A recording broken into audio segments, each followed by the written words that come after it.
ನಾಮಕ್ಕೆ ಸ್ತೋತ್ರವು. ಸಕಲ ಜನರಿಗೂ ಯೇಸು ಕ್ರಿಸ್ತನ ಹುಟ್ಟುಹಬ್ಬದ ಶುಭಾಶಯಗಳು. ಈ ಒಂದು ಒಳ್ಳೆಯ ದಿನದಲ್ಲಿ ಒಂದು ಒಳ್ಳೆಯ ಸಂದೇಶವನ್ನು ನಾವು ಕೇಳಿಸಿಕೊಳ್ಳೋಣ. ಲೂಕನು ಬರೆದಂಥ ಸುವಾರ್ಥ 2ನೇ ಅಧ್ಯಾಯ 9ನೇ ವಚನದಿಂದ 15ನೇ ವಚನದವರೆಗೆ ಇರುವಂಥ ವಾಕ್ಯಗಳನ್ನು ಓದಿಕೊಳ್ಳೋಣ. ಕರ್ತನ ದೂತನೊಬ್ಬನು ಬಂದು ಅವರು ಎದುರಿನಲ್ಲಿ ನಿಂತನು. ಕರ್ತನ ಪ್ರಭು ಅವರ ಸುತ್ತಲೂ ಪ್ರಕಾಶಿಸಿತು. ಅವರು ಬಹಳವಾಗಿ ಹೆದರಿದರು. ಆ ದೂತನು ಅವರಿಗೆ ಹೆದರಬೇಡಿರಿ ಕೇಳಿರಿ, ಜನರಿಗೆಲ್ಲ ಮಹಾ ಸಂತೋಷವನ್ನು ಉಂಟು ಮಾಡುವ ಶುಭ ವರ್ತಮಾನವನ್ನು ನಿಮಗೆ ತಿಳಿಸುತ್ತೇನೆ. ಅದೇನೆಂದರೆ ಈ ಹೊತ್ತು ನಿಮಗೋಸ್ಕರ ದಾವೀದನ ಊರಿನಲ್ಲಿ ಒಬ್ಬ ರಕ್ಷಕನು ಹುಟ್ಟಿದ್ದಾನೆ. ಆತನು ಕರ್ತನಾಗಿರುವಂತ ಕ್ರಿಸ್ತನೇ. ಹಲ್ಲೆಲೂಯಾ. ಇದೇ ಶುಭ ವಾರ್ತೆಯನ್ನ ಇವತ್ತು ನಾವು ಕೇಳಲಿಕ್ಕೆ ಬಂದಿದ್ದೇವೆ. ಈ ಜಗತ್ತಿಗೆಲ್ಲ ಶುಭ ಸಮಾಚಾರವನ್ನು ಉಂಟು ಮಾಡುವಂತ ಸುದ್ದಿ ಯಾವ್ದಂತ ಹೇಳಿದ್ರೆ, ಇವತ್ತು ಕ್ರಿಸ್ತ ನಮಗಾಗಿ ಹುಟ್ಟಿದ್ದಾನೆ. ಆಮೇಲೆ ಹಲ್ಲೆಲೂಯ. ಈ ಜಗತ್ತಿನಲ್ಲಿ ಇರುವಂತ ಎಲ್ಲಾ ಪಾಪಗಳನ್ನು ಹೊತ್ತುಕೊಳ್ಳುವಂತ ಯಜ್ಞದ ಕುರಿಮರಿಯಾಗಿರುವಂತ ಕ್ರಿಸ್ತನು ನಮಗಾಗಿ ಹುಟ್ಟಿದಾನೆ ಪ್ರಿಯರೇ. ಹಲ್ಲೆಲೂಯ.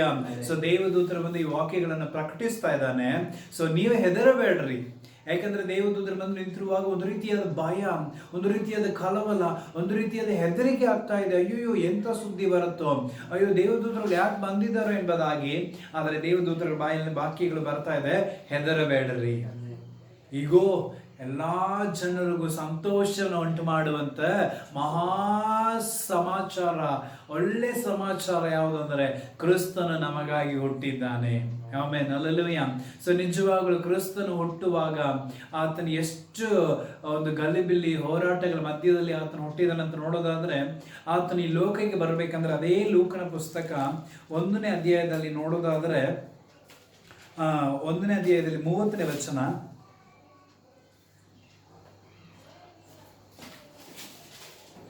28ನೇ ವಚನದಿಂದ ವಾಕ್ಯಗಳನ್ನು ಓದಿಕೊಳ್ಳೋಣ.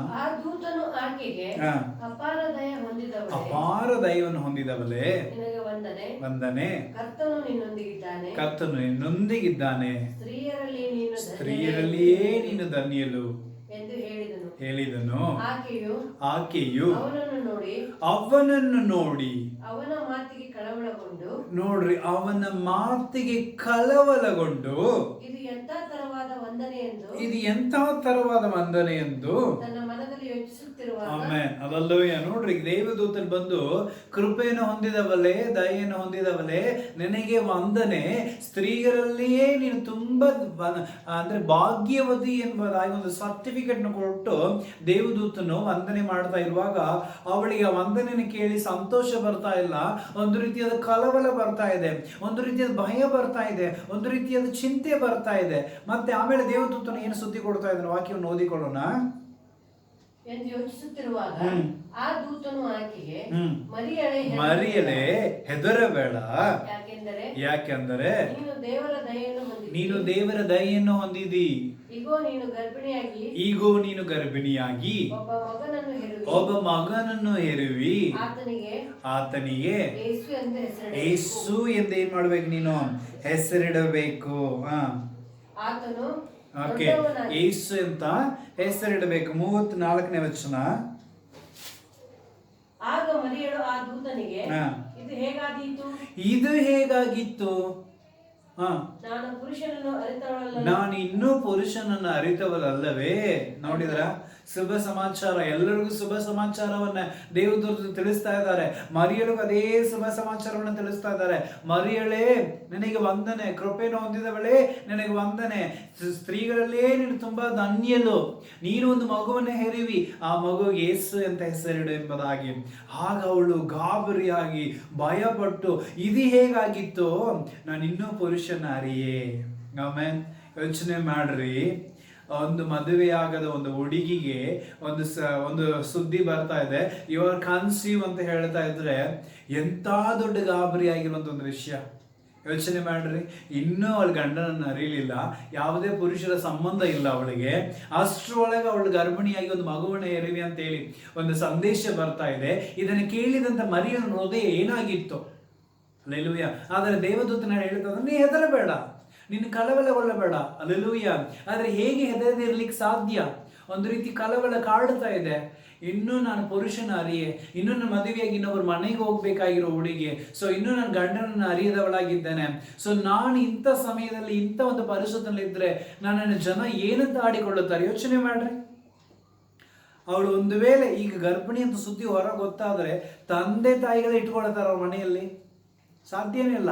ಅಷ್ಟರೊಳಗೆ ಏನೋ ತಪ್ಪು ಮಾಡಿ ಬಂದಿದ್ದೀನಿ ಅಂತ ಹೇಳಿ ಆಕಿನ ಹೊಡೆದು ಬಡದು ಚೀತು ಅಂತ ಹೊರಗಾಗ್ತಿದ್ರು. ಎರಡನೇದು, ಸಮಾಜ ಸುಮ್ಮನೆ ಇರ್ತಿತ್ತ? ಯಾಕಂದ್ರೆ ಯಹೂದ್ಯರು ತುಂಬಾ ಕಠಿಣವಾದವರಂತೆ. ಸೊ ಅವರು ನಿಯತ್ತಾಗಿರುವವರು. ಇಂಥ ತಪ್ಪುಗಳಿಗೆ ಶಿಕ್ಷೆ ಏನಂದ್ರೆ ಊರು ಬಿಟ್ಟು ಹೊರಗೆ ಕರ್ಕೊಂಡು ಕಲ್ಲಿಸದೇ ಕೊಲ್ಲಬೇಕು. ಮದುವೆ ಆಗೋದಕ್ಕಿಂತ ಮುಂಚಿತವಾಗಿ ಈ ರೀತಿಯಾಗಿ ಗರ್ಭಿಣಿ ಆಗಿದ್ರೆ ಅದು ದೊಡ್ಡ ತಪ್ಪಂತೆ. ಸೊ ಹಾಗಾಗಿ ಕಲ್ಲಿಸಿದು ಕೊಲ್ಲಬೇಕಾಗಿತ್ತು. ಅಂತ ಒಂದು ಇಕ್ಕಟ್ಟಾದ ಸಮಾಜಕ್ಕೆ ಹೇಳಲಿಕ್ಕೆ ಆಗ್ತಾ ಇಲ್ಲ, ತಂದೆ ತಾಯಿಗಳಿಗೆ ಹೇಳಲಿಕ್ಕೆ ಆಗ್ತಾ ಇಲ್ಲ. ಸೊ ಈಗಾಗಲೇ ಒಂದು ಮದುಮಗನನ್ನ ಅಂದ್ರೆ ಹುಡುಗನನ್ನು ಫಿಕ್ಸ್ ಮಾಡಿದಾರಲ್ಲ, ಅವನಿಗೂ ಹೋಗಿ ಹೇಳಿಕೊಳ್ಳಿಕ್ಕೆ ಆಗೋದಿಲ್ಲ. ಆಮೇಲೆ ಅಲ್ಲೆಲೂಯ. ಎಂತ ಒಂದು ಕಠಿಣವಾದ ಪರಿಸ್ಥಿತಿ.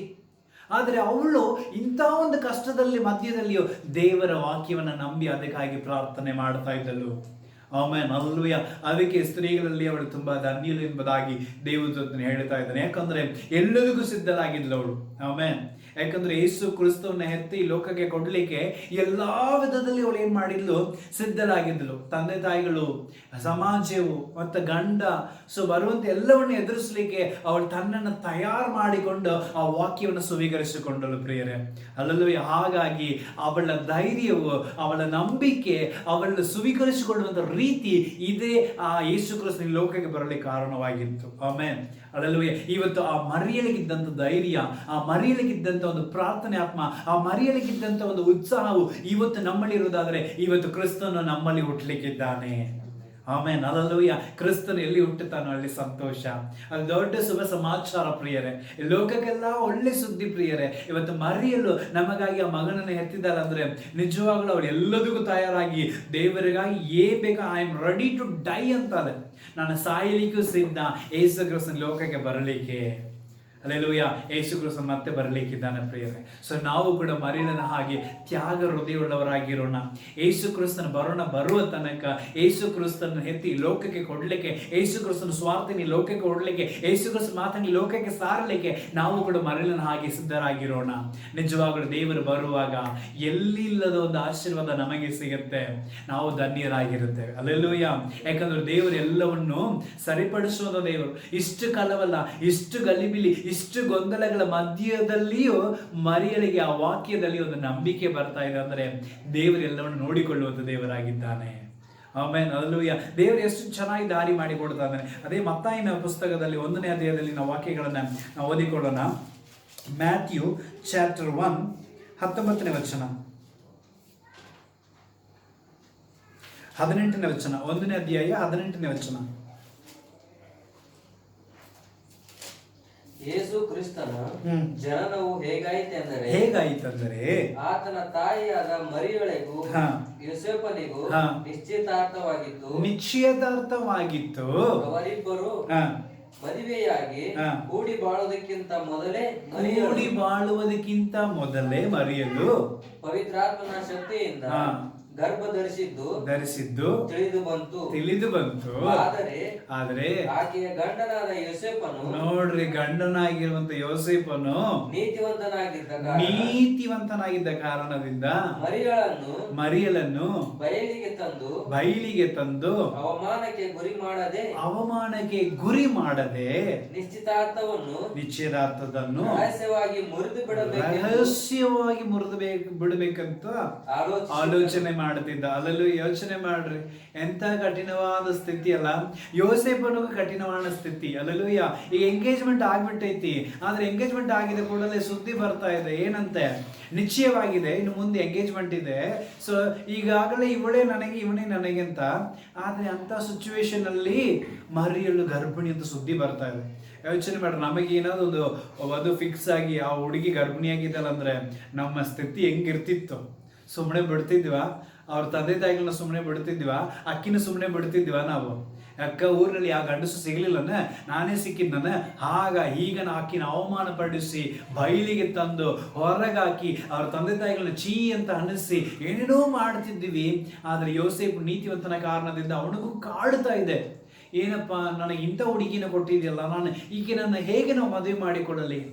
ಸೊ ಅವನು ನೀತಿವಂತನಾಗಿದ್ದ ಕಾರಣದಿಂದ ಆಯ್ತು, ಇದನ್ನ ಬಯಲಿಗೆ ತರೋದು ಬೇಡ, ಈಕೆನ ಅವಮಾನ ಪಡಿಸೋದು ಬೇಡ, ಈಕೆಗೆ ನಾನು ತೊಂದರೆ ಕೊಡೋದು ಬೇಡ, ಹಂಗಾಗಿ ಸೈಲೆಂಟ್ ಆಗಿ ನಾನು ಏನು ಮಾಡ್ಬಿಡ್ತೀನಿ, ಈ ಸಂಬಂಧವನ್ನು ಮುರಿದು ಬಿಡ್ತೀನಿ. ಇವಳು ನನಗೆ ಇಷ್ಟ ಇಲ್ಲ ಅಂತ ಹೇಳಿ ಏನು ಮಾಡ್ಬಿಡ್ತೀನಿ, ನಾನು ಸಂಬಂಧವನ್ನು ಮುರಿದು ಬಿಡ್ತೀನಿ ಅಂತ ಆಲೋಚನೆ ಮಾಡ್ತಾ ಇದ್ದಾನೆ. ನೋಡಿದ್ರಲ್ಲ, ಯೇಸು ಕ್ರಿಸ್ತನ ಲೋಕಕ್ಕೆ ಬರಬೇಕಂದ್ರೆ ಎಷ್ಟೆಲ್ಲ ಒಂದು ಅಡೆಚಣೆಗಳು, ಎಷ್ಟೆಲ್ಲ ಮನುಷ್ಯರು ಒಂದು ಆಲೋಚನೆಗಳಿತ್ತು ಎಂಬುದಾಗಿ. ಆಮೇಲೆ ಆದರೆ ದೇವದೂತನಲ್ಲಿ ಬಂದು ಮತ್ತೆ ಯೋಸೇಫನ ಹತ್ರ ಮಾತಾಡ್ತಾ ಇದ್ದಾನೆ. ಏನಂತ 21ನೇ ವಚನ, ಸರಿ 20ನೇ ವಚನ. ಅವನು ಇದನ್ನು ಕುರಿತು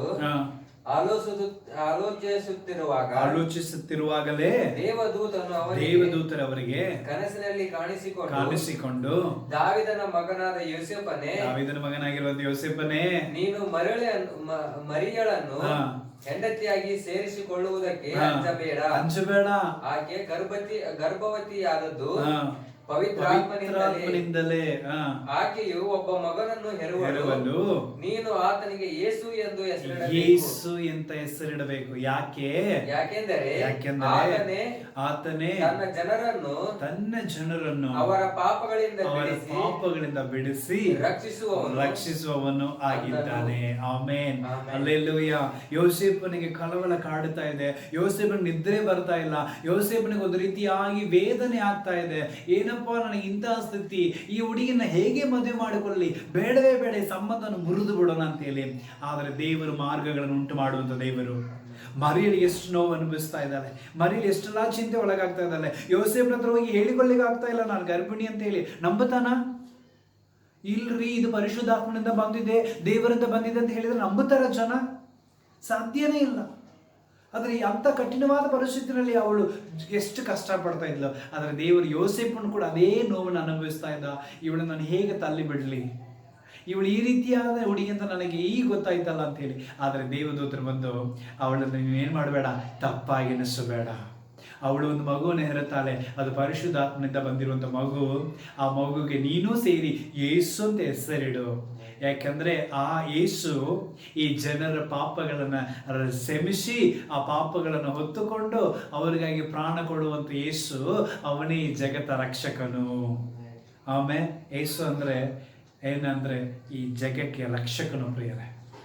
ನಮ್ಮ ಪಾಪಗಳಿಗೋಸ್ಕರ ಪ್ರಾಣ ಕೊಟ್ಟು ನಮ್ಮನ್ನು ರಕ್ಷಿಸುವಂಥ ದೇವರು ಯೇಸು ಕ್ರಿಸ್ತನಾಗಿದ್ದಾನೆ. Amen, hallelujah. ಎಷ್ಟು ಸುಂದರವಾದ ಒಂದು ಸಮಯ. ಆದರೆ ಎಷ್ಟು ನೋವು ಅನುಭವಿಸ್ತಾರೆ ಯೋಸೇಫನಾಗಲಿ ಮರಿಯಲ್ಲಾಗಲಿ. ಯೋಚನೆ ಮಾಡ್ರಿ, ಹಲ್ಲೆಲೂಯಾ. ಯಾಕಂದ್ರೆ ಯೇಸು ಕ್ರಿಸ್ತ ಲೋಕಕ್ಕೆ ಹುಟ್ಟಬೇಕಂದ್ರೆ ಇಷ್ಟೆಲ್ಲ ಅವರು ಏನು ಮಾಡಿದ್ರು ಅಂದರೆ ಕಷ್ಟಪಟ್ಟು ಅದನ್ನು ಹೃದಯದಲ್ಲಿ ಇಟ್ಟುಕೊಂಡ್ರು. ಹಾಗಾಗಿ ಇವತ್ತು ನಾವು ಯೇಸುವನ್ನು ನಾವು ಕಾಣ್ತಾ ಇದ್ದೀವಿ ಶಿಲುಬೆಯಲ್ಲಿ. ಇವತ್ತು ನಾವು ಆರಾಮಾಗಿದ್ದೀವಿ, ಕೃಪೆಯಲ್ಲಿ ಇದ್ದೀವಿ ಅಂದರೆ ಕಾರಣ ಅವರೆಲ್ಲ ತ್ಯಾಗ. ಅವ್ರು ಏನೇ ಬಂದರೂ ದೇವರಿಗಾಗಿ ಅವ್ರು ರೆಡಿ. ಯೋಚನೆ ಮಾಡ್ರಿ, ಮದುವೆಯಾಗಿ ಇನ್ನೂ ನಿಶ್ಚಿತಾರ್ಥ ಕೂಡ ಆಗಲಿಲ್ಲ ಅಂತೆ, ಅಷ್ಟರೊಳಗೆ ಎಷ್ಟು ಬೇಗಕ್ಕೆ ಮಗುವನ್ನು ಹೆರುತ್ತಿರಬೇಕು. ಈ ಜನಗಳು ಏನೇನೆಲ್ಲ ಮಾತಾಡ್ಕೊಂಡಿರ್ಬೇಕು. ಇವರಿಬ್ಬರ ಮಧ್ಯದಲ್ಲಿ ಮದುವೆ ಆಗೋದಕ್ಕೊಂದು ಮುಂಚಿತವಾಗಿ ಇವರಿಬ್ರು ಏನೋ ತಪ್ಪು ಮಾಡಿದ್ರು ಏನೋ, ಈ ರೀತಿ ಕೂಡ ಮಾತಾಡ್ಕೊಂಡಿರ್ಬೋದು. ಆದರೆ ಇದೆಲ್ಲವನ್ನು ಸಹಿಸಿಕೊಂಡು ದೇವರಿಗೆ ಈ ಲೋಕಕ್ಕೆ ಬರಲಿಕ್ಕೆ ದಾರಿ ಮಾಡಿ ಕೊಟ್ಟಿದ್ದಾರಂದ್ರೆ ಅವ್ರು ಮಾಡಿದಂಥ ತ್ಯಾಗವು ತುಂಬ ಗ್ರೇಟ್ಫುಲ್. ಆಮೇಲೆ ಪರಲೋಕದಲ್ಲಿ ಸಂತೋಷವು, ಭೂಲೋಕದಲ್ಲಿ ಸಮಾಧಾನ ಬರಬೇಕಂದ್ರೆ ಈ ರೀತಿಯಾದ ತ್ಯಾಗಗಳನ್ನು ಮಾಡಿದ ಕಾರಣ ಪ್ರಿಯರೇ. ಇವತ್ತು ನಾವು ಕೂಡ ನಿಜವಾಗ್ಲೂ ಯೇಸು ಕ್ರಿಸ್ತನ ಲೋಕಕ್ಕೆ ಬರಬೇಕಂದ್ರೆ, ಯೇಸು ಕ್ರಿಸ್ತನ ವಾಕ್ಯವು ಈ ಲೋಕಕ್ಕೆ ಸಾರಬೇಕಂದ್ರೆ ನಾವು ಕೂಡ ಕೆಲವೊಂದು ತ್ಯಾಗಗಳನ್ನು ಪಡಬೇಕು. ಯಾಕಂದ್ರೆ ದಾರಿ ಮಾಡಿಕೊಡುವಂಥವನು ನಮ್ಮ ದೇವರಾಗಿದ್ದಾನೆ, ಎಲ್ಲವನ್ನು ನೋಡಿಕೊಳ್ಳುವವನು ನಮ್ಮ ದೇವರಾಗಿದ್ದಾನೆ ಪ್ರಿಯರೇ. ಯಾವುದಕ್ಕೂ ಅಂಜದೆ, ಯಾವುದಕ್ಕೂ ಕಳವಳಗೊಳ್ಳದೆ, ಯಾವುದಕ್ಕೂ ಹೆದರದೆ ದೇವರ ವಾಕ್ಯವನ್ನು ಗಟ್ಟಿಯಾಗಿ ಹಿಡಿದುಕೊಂಡು ವಾಗ್ದಾನದ ಪ್ರಕಾರ ಜೀವಿಸಿದರೆ ಸಾಕು, ದೇವರು ಎಲ್ಲ ಕಾರ್ಯವನ್ನು ಸಫಲಗೊಳಿಸುವಂತವನಾಗಿದ್ದಾನೆ.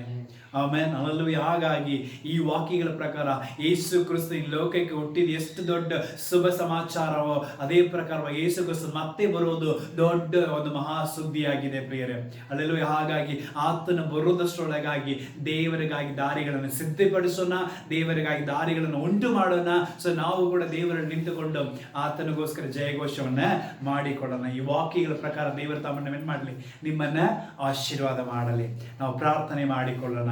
ಸ್ತೋತ್ರ ಸ್ವಾಮಿ, ಸರ್ವಶಕ್ತನು ನೀತಿವಂತನು ಆಗಿರುವಂಥ ತಂದೆಯಾದ ದೇವರೇ, ಒಂದು ಒಳ್ಳೆ ಅಮೂಲ್ಯವಾದ ಸಮಯಕ್ಕಾಗಿ ನನಗೆ ಸ್ತೋತ್ರ.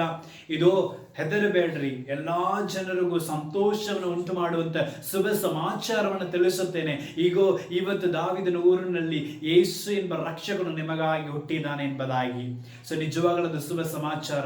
ಆ ಶುಭ ಸಮಾಚಾರ ಬರಬೇಕಂದ್ರೆ ಮರಿಯನ ತ್ಯಾಗ, ಯೋಸೇಫನ ತ್ಯಾಗ, ಅವರ ಹೃದಯದಲ್ಲಿದ್ದಂಥ ಒಂದು ವೇದನೆಗಳು ಅದೆಲ್ಲವೇ ಕಾರಣವಾಗಿದೆ. ನಿಜವಾಗಿ ಇವತ್ತು ನಮಗೊಂದು ಒಂದು ಬೇಡವಾದ ಅನೇಕ ತೊಂದರೆಗಳು ಕಾಡುವುದು, ಸಮಾಜ ಎದುರಾಗಿರ್ಬೋದು, ಕುಟುಂಬದವರು ಎದುರಾಗಿರ್ಬೋದು, ಈ ಲೋಕದವರು ಎದುರಾಗಿರ್ಬೋದು. ಆದರೆ ಯಾರೇ ಎದುರಾದರೂ ನಾನು ನನ್ನಲ್ಲಿ ಇರುವ ದೇಶವನ್ನು ಈ ಲೋಕಕ್ಕೆ ಸಾರಬೇಕೆಂಬುದಾಗಿ ಒಂದು ಧೈರ್ಯದಲ್ಲಿ ಜೀವಿಸುವಾಗ ನಿಜವಾಗಲೂ ದೇವರು ಎಲ್ಲದಕ್ಕೂ ದಾರಿ ಉಂಟು ಮಾಡಿಕೊಡುವಂತವನಾಗಿದ್ದಾನೆ. ಮತ್ತೆ ಬರಲಿಕ್ಕಿರುವಂತ ಯೇಸು ಕ್ರಿಸ್ತನಿಗೋಸ್ಕರ ಮಾರ್ಗಗಳನ್ನು ತೆರೆ ಮಾಡಲಿಕ್ಕೆ ಈ ಒಂದು ದಿನ ಉಪಯೋಗವಾಗಿರಲಿ ಸ್ವಾಮಿ. ಈ ವಾಕ್ಯಗಳನ್ನು ಕೇಳುವಂತ ಎಲ್ಲರ ಮೇಲೂ ನೀನು ಆಶೀರ್ವಾದ ಇರಲಿ. ಅವ್ರನ್ನ ಉಪಯೋಗಿಸು, ಅವ್ರನ್ನ ಬಲಪಡಿಸು, ಆಶೀರ್ವದಿಸು. ಪ್ರಾರ್ಥನೆ ಕೇಳಿದ್ದಕ್ಕಾಗಿ ಸ್ತೋತ್ರ. ಯೇಸು ಕ್ರಿಸ್ತನ ಮುದ್ದಾದ ನಾಮದಲ್ಲಿ ಪರಿಶುದ್ಧಾತ್ಮನೇ ನಿನ್ನ ಸಹಾಯದೊಂದಿಗೆ ಪ್ರಾರ್ಥನೆಯಲ್ಲಿ ಬೇಡಿ ಹೊಂದುತ್ತಾ ಇದ್ದೇನೆ ನನ್ನ ಜೀವಗಳ ಸ್ವರ್ಗೀಯ ತಂದೆಯಾದ ದೇವರೇ. Amen, amen. ಹಾಗೆ ಅಂತ್ಯ ಆಶೀರ್ವಾದಗಳನ್ನು ಹೊಂದಿಕೊಳ್ಳೋಣ. ನಮಗತ್ರಾದ ಯೇಸು ಕ್ರಿಸ್ತನ ಕೃಪೆಯು, ತಂದೆಯಾದ ದೇವರ ಪ್ರೀತಿಯು, ಪರಿಶುದ್ಧಾತ್ಮನ ಅನ್ಯೋನ್ಯತೆ, ಐಕ್ಯತೆ, ನಡೆಸುವಿಕೆ, ಸಹವಾಸವು ಈಗಲೂ ಯಾವಾಗಲೂ ಸದಾ ಕಾಲವು ಆತನ ಬರೋಣ ತನಕ ವಿಶೇಷವಾಗಿ ಕೂಡಿ ಬಂದಿರುವಂಥ ನಮ್ಮೆಲ್ಲರ ಸಂಗಡನ್ನು ನಿತ್ಯ ನಿರಂತರ ನೆಲೆಯಾಗಿರಲಿ. Amen, amen. God bless you. ಮತ್ತೊಮ್ಮೆ ನಿಮ್ಮೆಲ್ಲರಿಗೂ wish you merry Christmas. God bless you.